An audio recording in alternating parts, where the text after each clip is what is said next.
Hello and welcome to the Poetry Exchange. I'm Michael Schaefer. And I'm Fiona Bennett. How are you, Fee? Lovely to see you. Fantastic to see you, Michael. I'm very well.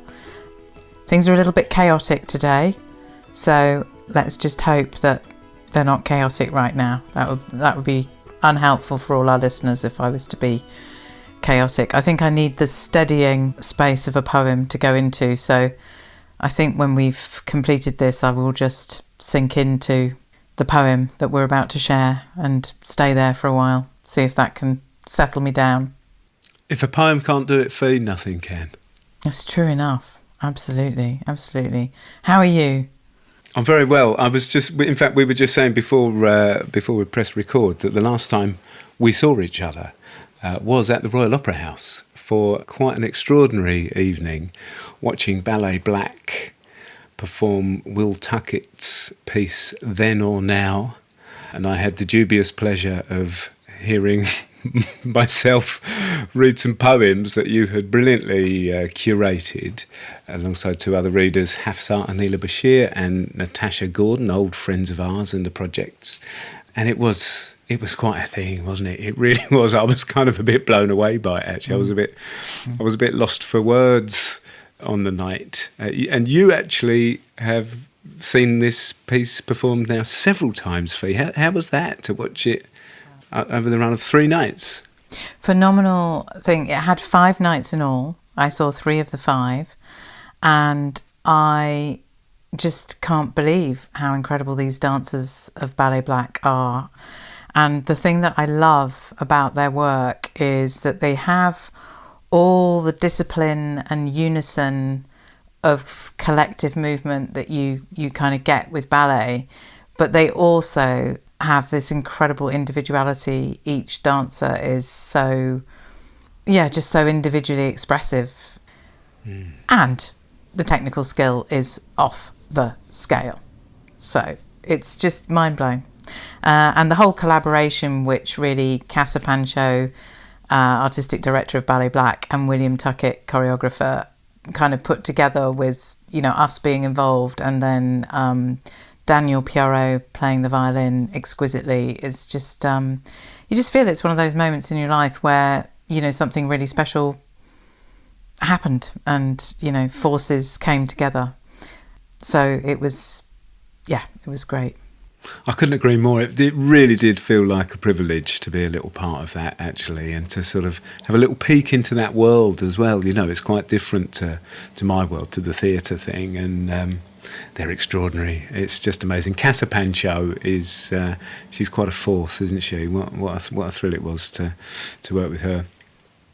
I'm not just saying all of this about Ballet Black to make our listeners jealous, Fee. The reason I mention it is they have made a film of Then or Now, and I believe I'm right in saying it's available from November the 22nd through the Barbican's website. And I think you pay and then you get access to it for 48 hours. So we'll include a link to that on the notes for the episode, and you can go and watch that film. I believe something else will happen with it afterwards, Fee, but we're not quite sure what yet. So we'll make sure to let everyone know once we know. So it's really exciting to be bringing this episode to our listeners, isn't it, Michael? And it features things which we'll come to in a moment, but it also features me and Roy McFarlane in the conversation. So unusually I didn't have you alongside me, or John, who's sometimes with me. I think on the last episode it was me and John, and this time it was myself and the wonderful poet Roy McFarlane talking to our guest about the poem that's been a friend to them. And it was a real just a joyful, nourishing and enriching time. And Roy got quite comfortable in your chair. Is all I have to say, Michael. So, Yeah, well, if for anyone that doesn't know Roy, of course, we first met him, or I first met him through a Poetry Exchange episode. He brought a Langston Hughes poem, The Negro Speaks of Rivers, and it's a really wonderful episode. If you've not heard that, I encourage you to go and have a listen in the archives. And for anyone that did come to our event, an evening in the company of poems, Roy absolutely wowed everybody with his readings there. So yeah, we're really lucky that he lent us his time, and of course he got comfy in my chair. He's like that, isn't he, Roy? And we were blessed on those days at the Birmingham Midland Institute with all the people that came, and it was especially wonderful to have this guest come along, no less than Professor of Poetry at Birmingham City University, poet extraordinaire, delightful man, great teacher, great poet, Gregory Leadbetter. And yeah, it was just amazing. I think he had quite a lot on at the time, but he managed to find the moment to come and find us and to share the poem that's been a friend to him. So you'll be hearing Fiona and Roy talk about Kubla Khan by Samuel Coleridge, the poem that's been a friend to Gregory. We're ready. I think we're ready to Yeah, meet the definitely. poem. So, Brilliant. Gregory, would you just read it through for us, just so we can hear it in the room? I will. In Xanadu did Kubla Khan a stately pleasure dome decree, where Alph, the sacred river, ran through caverns measureless to man, down to a sunless sea.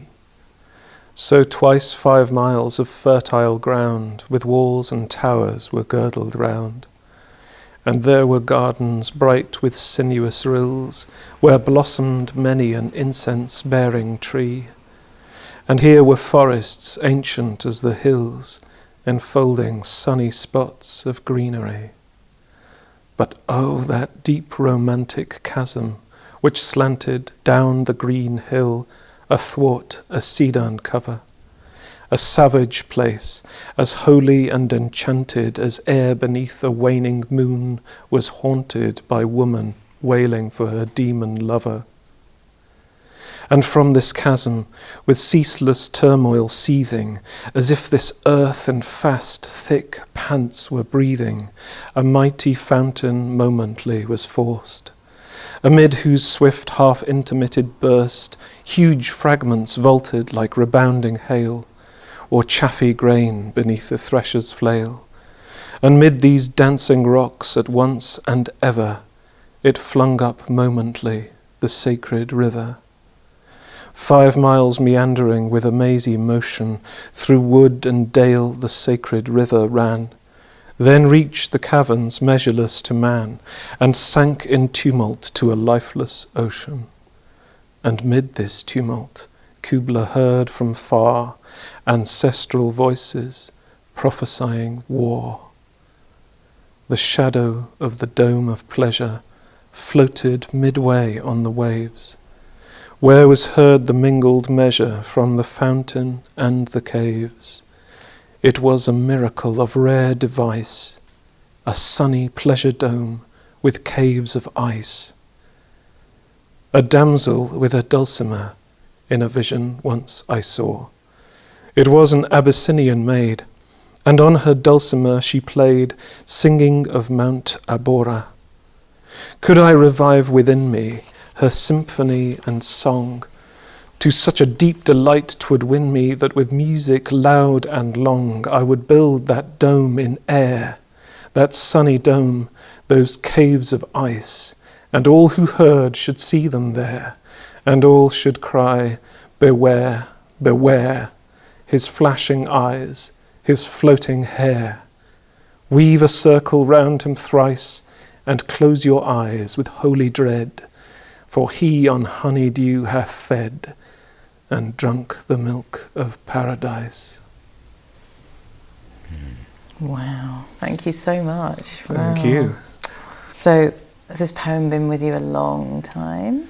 Yes, I met this poem when I was 17, and that was when it just hit me, and it just lit me up, you know. It was a sort of synaptic flood across my brain, and I couldn't explain it really, what was so arresting and enlivening and animating about the poem for a long time.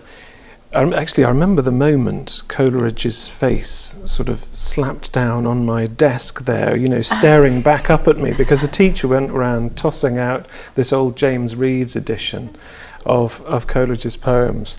I remember the moment it just hit the desk, and there he was looking back up at me. And I remember my notes sort of went mad, and I was sort of drawing, and it's there on the page, really, in my notes on the poem, my kind of reaction to it. Mm. And in a way, I think I can trace the fact of my being a poet to this poem, because it was just so exciting. And the more I thought about it, the more it yielded of its mystery, but it also held on to its mystery.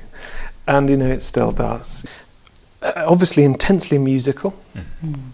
You've got this actually really amazingly regular kind of metrical pattern, but that's combined with this extraordinary imagery. So it has this kind of ecstatic quality, which hit me straight away. And also, I think it woke me up to the way in which, it's not a really short poem by modern standards, but there's a myth here, the whole thing, it has a wholeness, I think, and integrity as a kind of myth. So it taught me that the lyric can be mythic and the mythic can be lyric. And I think that's one of the things that fed into my own work as a poet, and well, I could just go on, I could just ramble on. That's good. But yeah. And you talk about the myth and the magic of that. How does that relate to you, the man, or even to the 17-year-old A-level student? Yeah, well, I think the power of names really comes across. Right there in the opening line, in Xanadu did Kubla Khan.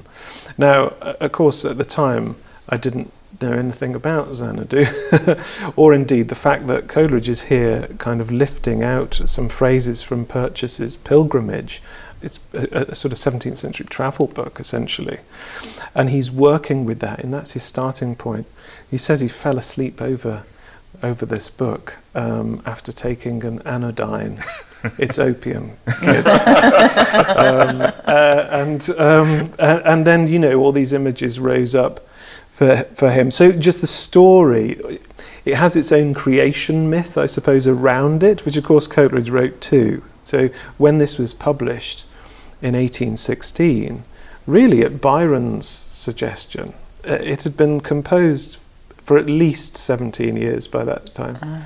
Coleridge had been taking this around as this sort of private myth, and he would recite it. He probably knew it off by heart.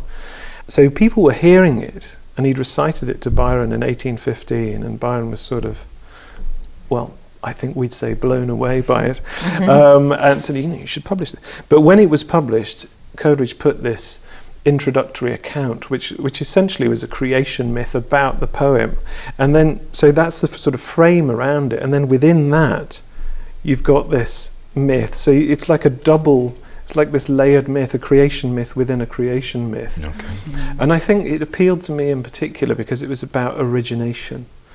And I think I don't know why, again, it's sort of, why do you like strawberries or something in a way. It's just something that's always, I remember in a very early, one of the first ever poetry workshops I went to, somebody said, you're always writing about beginnings. Things are always beginning in your poems, aren't they? And I thought, actually, gosh, you're right, And so there's something about origination here.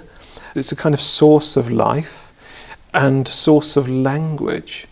There's a sort of alphabetical mystery in here, which I just absolutely love. So you've got Alph, who's kind of punning on alphabet, perhaps, and also the idea from Kabbalistic tradition that the Alph, the first letter of the Hebrew alphabet, contains all the other letters. And all the other letters are kind of emanations of this primal letter. So it's kind of the origin of language. But of course, the way we pronounce Xanadu as well, it's Z. So you've got A to Z looping through this poem. And it is a kind of loop. You've got the source and where it falls. So all of these things just kind of appealed to my sense of possibility in language, I suppose. Language is a form of making, of genuinely poetic power, something that creates. Because I think that's sort of built into this. I would build that dome in air if I could revive within me. So it's about creation, it's about origination, it's about language, it's about life, and this intimate connection between physical life, organic life, and language. So it kind of performs this sort of marriage, I think, in this poem of those energies. And I think that's just sort of fundamental to my work to this day. And it's so inspiring to understand the poem through that lens of the possibilities of language. Yeah, and I think it's sort of, language is a kind of form of touch and itself a source of life. I think that's what I felt with this, that awakening energy when I read it. It altered me. And I think in good ways, language is part of nature, but it's also a changer of nature. It's an alterer of nature, and I think this kind of embodies that wonderfully. Yeah, and it's kind of going back to the thing of creation. It's unfixable and unfixed. That sort of feels very live, doesn't it? It doesn't want to set it down. Yeah. Which is why the way you've spoken about it is so exciting, and why I understand that as a 18-year-old you would feel that possibility of something live speaking to you and speaking to your kind of heart in a way. Absolutely, and there's this it's sort of built into the language of the poem. Could I revive within me? So it's both possible and actual at one and the same time. It's actual because we've sort of got this figure floating there, flashing eyes, floating hair. You've got this figure doing this stuff, and the poem is embodying that. But there's also this conditionality that's sort of saying, this is an ongoing, this is also deferred. It's both actual and deferred. And I think that's fascinating because, as you say, it refuses to be petrified into a dogma or something like that. It's something absolutely alive and ongoing. It's kind of an ongoing process of creation, just like the source. It flung up momently the sacred river and amid the dancing rocks at once and ever. So you've got the moment, and it's a kind of perpetual moment, a perpetual genesis. The vanishing point of the river becomes kind of one with its source through this poem as well. Right. I have not. I mean, I was having a whole topographical moment when we got to the chasm. I was kind of going, hang on a minute, we've got the source, we've got it flowing, we've got the greenery, the gardens, now we're in the chasm, what's happening? So you're sort of saying like there's a kind of, the kind of disappearing is also the re-emerging, that it's kind of which is how nature works. I mean, it's interesting for us in the time of climate emergency, isn't it? Absolutely, and I think on that ecological point, there's a contribution to the English language. The word greenery, we didn't have that word before. Okay. That is a contribution that this poem makes. That Coleridge is credited with giving to the English language. So greenery, which is just such a wonderful word because it also contains that idea of greener, of a getting greener and greener. It's dynamic as a word, greenery, which I really love. There is this sort of whole topography to it, and it's almost like a sort of world egg with this sort of dome at the top, and you've got the flowing from the source. And of course, if it's flowing down from a source, that implies a kind of high ground. And then you've got Mount Aberor in the second part. So in a way that second, with the damsel, with her dulcimer, that's kind of mapped onto the topography of the first part in a sense. They kind of speak to each other. You've got the woman wailing for her demon lover in the first sort of landscape. And then you've got the damsel with the dulcimer singing. Again, things are being reconnected and flowing into each other, rather like that symbol of infinity, that flows in and around. And I was wondering if that line, woman wailing for a demon lover, sets us up for his flashing eyes, floating hair, Yeah. weave a circle. Yeah. I think so. Absolutely right. I think in a way, the demon lover is embodied in that final section. Yeah.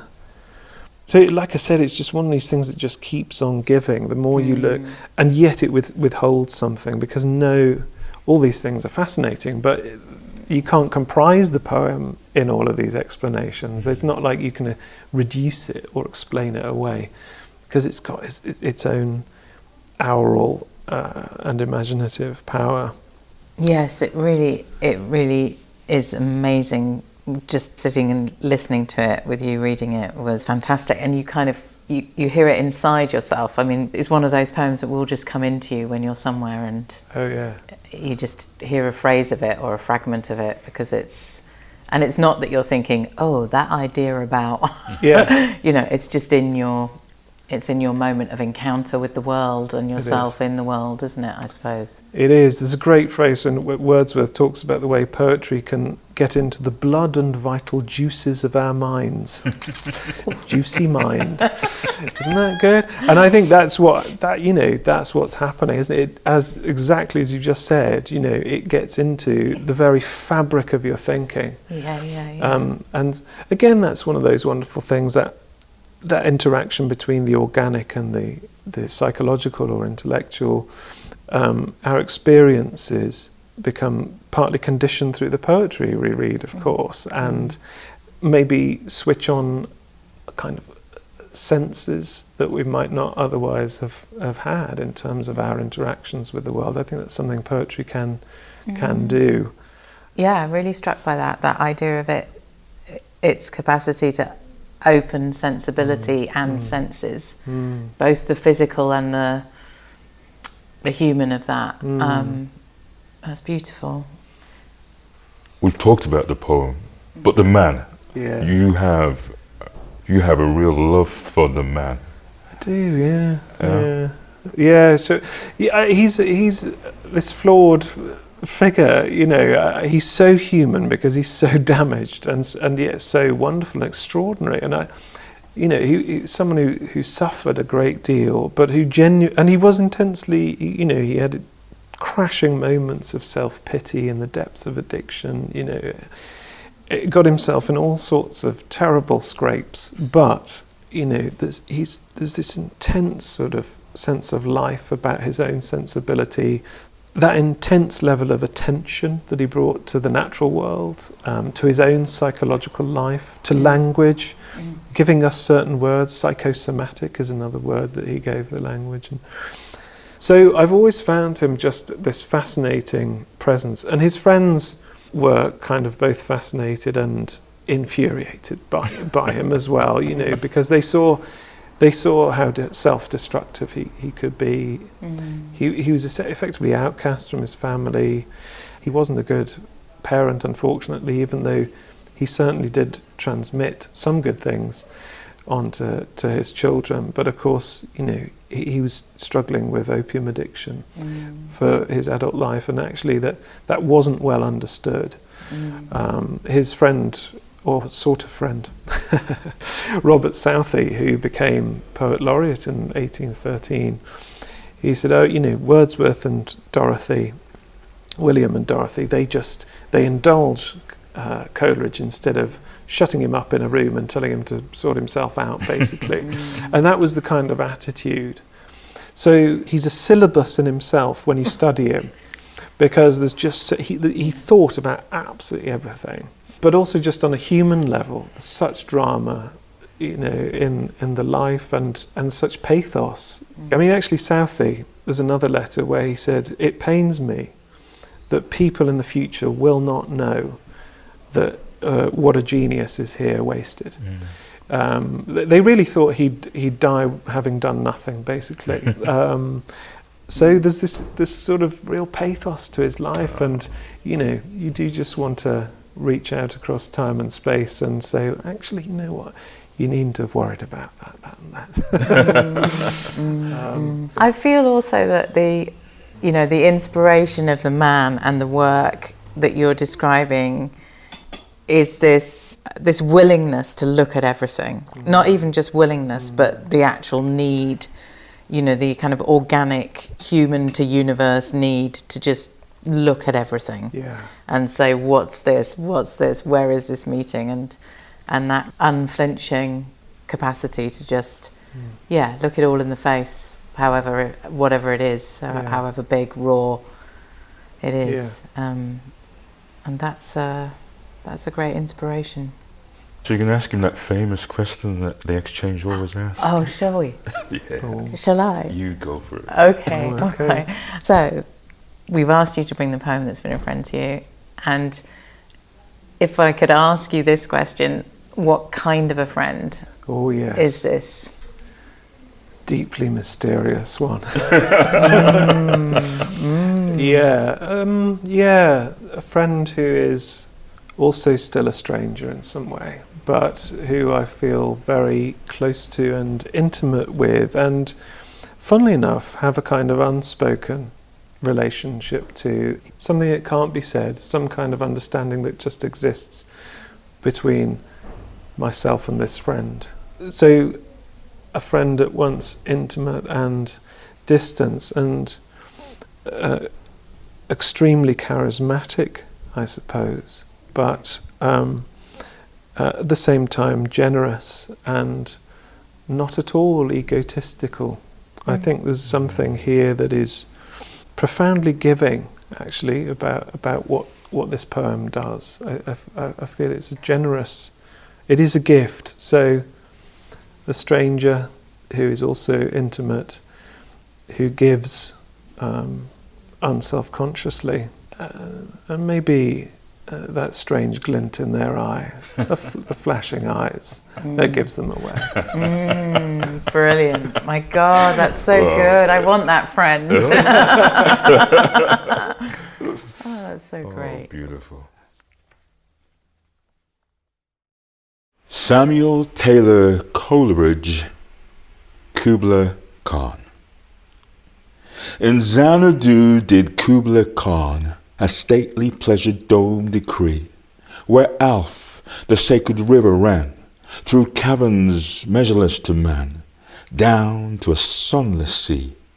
So twice 5 miles of fertile ground, with walls and towers, were girdled round. And there were gardens bright with sinuous rills, where blossomed many an incense-bearing tree. And here were forests ancient as the hills, enfolding sunny spots of greenery. But oh, that deep romantic chasm which slanted down the green hill athwart a cedarn cover, a savage place, as holy and enchanted as ere beneath a waning moon was haunted by woman wailing for a demon lover. And from this chasm, with ceaseless turmoil seething, as if this earth in fast thick pants were breathing, a mighty fountain momentarily was forced, amid whose swift half-intermitted burst huge fragments vaulted like rebounding hail, or chaffy grain beneath the freshest flail. And mid these dancing rocks, at once and ever, it flung up momentarily the sacred river. 5 miles meandering with a mazy motion, through wood and dale the sacred river ran, then reached the caverns measureless to man, and sank in tumult to a lifeless ocean. And mid this tumult Kubla heard from far ancestral voices prophesying war. The shadow of the dome of pleasure floated midway on the waves, where was heard the mingled measure from the fountain and the caves. It was a miracle of rare device, a sunny pleasure dome with caves of ice. A damsel with a dulcimer in vision once I saw. It was an Abyssinian maid, and on a dulcimer she played, singing of Mount Abora. Could I revive within me her symphony and song? To such a deep delight 'twould win me, that with music loud and long, I would build that dome in air, that sunny dome, those caves of ice, and all who heard should see them there, and all should cry, beware, beware. His flashing eyes, his floating hair, weave a circle round him thrice, and close your eyes with holy dread, for he on honeydew hath fed, and drunk the milk of paradise.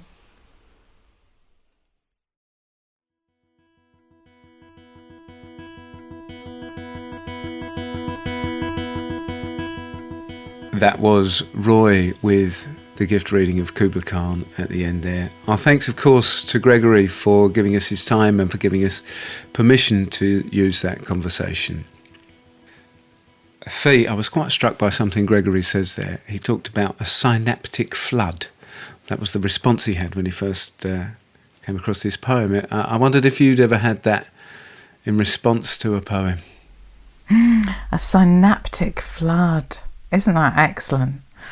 Oh my goodness. Yeah, I think definitely Coleridge, the Romantic poets, in different tones and different ways and with different landscapes. I mean, obviously there are multiple landscapes in that poem that Gregory spoke about so beautifully, but sometimes perhaps the more real landscapes that Wordsworth walked through, you can similarly have that, the kind of flood of image and spirit and being that kind of happens when you're walking actually as well, I guess. And so yes, many ways of having that experience of synaptic flood. I think probably there's a poet I've just discovered who was part of the Beat generation in the States, and that's a sort of a more modern phase of poetry, which was about that, the great outpouring, the kind of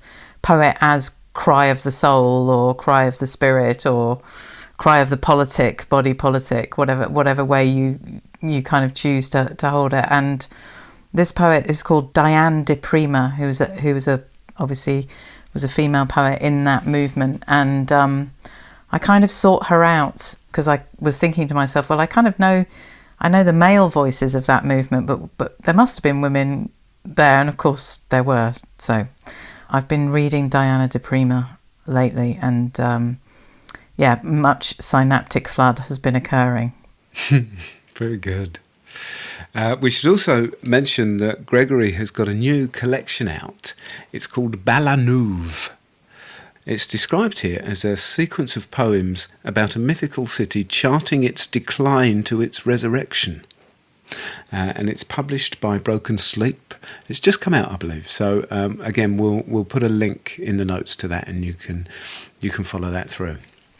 And I'd just like to add that if you ever get the chance to be in a workshop or a talk or a seminar or to hear Gregory read, I would really encourage you to go. The first time I met him was in a workshop that he led at the wonderful Much Wenlock Poetry Festival when that was around about a decade ago, and he led a fantastic thing in the grounds of a priory out in the open air. So it was really wonderful. So he's just a great source of knowledge and a synaptic flood causer in his own way. So yeah, I think it's a treat. I think that's probably about all we've got time for this month. We'll be back with you next month with more Poems as Friends. Until then, thank you for listening.